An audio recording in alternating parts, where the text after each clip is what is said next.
પૂરી કરતો હતો.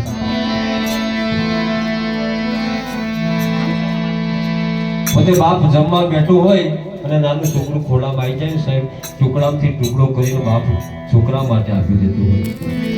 એટલે કહી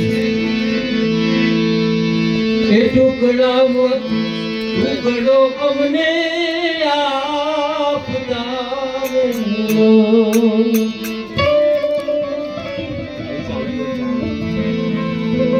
ભૂખ્યા સુવાળ્યા નહીં કોઈ દિન જો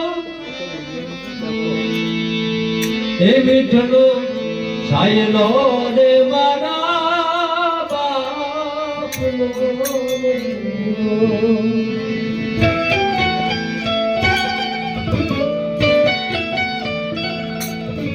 એક ટુકડાઓથી ટુકડો કરીને બાપ આપણને આપીને મોટા કર્યા હોય, એ બાપને આપણે મોટા થયા પછી એમ કહીએ કે પપ્પા તમને ખબર ન પડે. ઘણી જગ્યાએ આવું સાંભળ્યું છે. આખી જિંદગી બાપ પોતાના છોકરાને ધક્કા જ મારતો હોય છે મહારાજ.